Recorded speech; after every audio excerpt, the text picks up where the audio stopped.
My fellow Americans, I pledge to be a president who seeks not to divide, but unify. Hingar-bingar pesta demokrasi Amerika Serikat antara Donald Trump dan Joe Biden masih cukup hangat menjadi perbincangan dunia. Namun siapa yang menyangka jika Presiden terpilih Amerika Serikat Joe Biden ternyata pernah berkecimpung dalam olahraga American football. Pria 77 tahun ini nyatanya sudah tidak asing dengan bidang olahraga ekstrim yang satu ini, meskipun ia merupakan sosok yang tak lepas dari label politisi. Biden juga merupakan salah satu orang yang mendorong Amerika Serikat untuk menjadi tuan rumah Piala Dunia Sepak Bola 2022, meskipun pada akhirnya dimenangi oleh Qatar.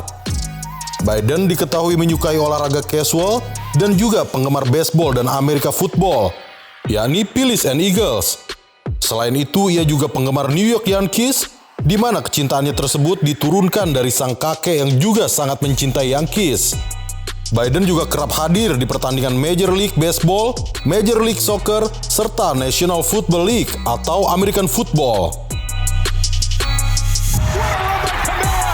Selain ingin menyaksikan dan bersorak-sorai bersama tim favoritnya, Biden juga menjadikan olahraga sebagai cara untuk perubahan sosial.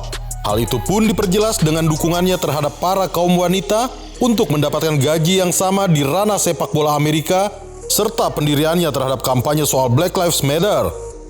Calon Presiden baru Amerika Serikat Joe Biden memanglah memiliki keterikatan dan keterlibatan dengan dunia olahraga, lama sebelum ia menjadi orang nomor 1 di negeri Paman Sam, di mana Biden sudah aktif terlibat dalam olahraga saat ia masih menjadi pelajar di sekolah menengah hingga mahasiswa.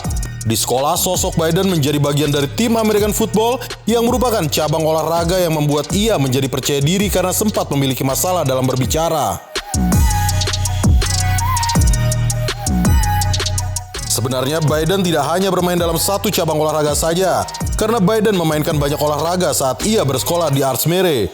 Tetapi di American Football, skill Biden nampak terlihat lebih istimewa, di mana pada olahraga American Football tersebut, Biden bermain di posisi halfback dan wide receiver.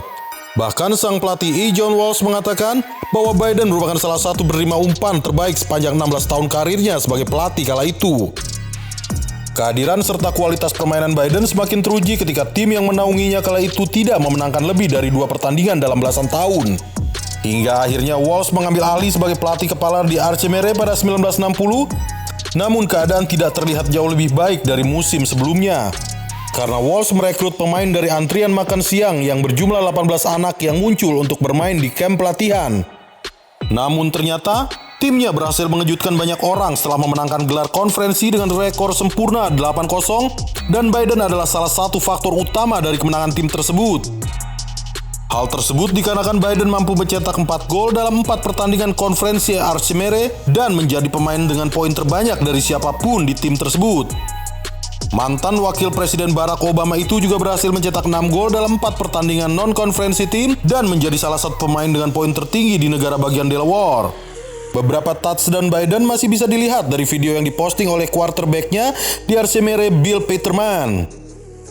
Ketika Walsh dilantik ke dalam Delaware Sport Hall of Fame pada tahun 2012, Biden hadir untuk upacara tersebut. Dan dia juga mengadakan reuni bersama rekan satu tim yang tak terkalahkan. Biden tak menampik jika olahraga telah membantunya dalam banyak hal, termaksud mengatasi masalah gagap bicara yang ia alami sejak kecil. Biden bahkan mendapat julukan Das saat ia masih bersekolah di Claymont, Delaware. Kata Das sendiri memiliki arti sebagai tanda hubung yang harus ia siapkan dalam multisuku kata saat ia berbicara kala itu. Dengan kata lain, Das merupakan panggilan yang digunakan untuk mengejek gagapnya. Olahraga pun diakui Biden telah menjadikan media yang sangat berarti untuk mendapatkan kepercayaan diri. If nothing's broken, get up. Get up. And I'm here today to tell you it's time for America to get up. To get up.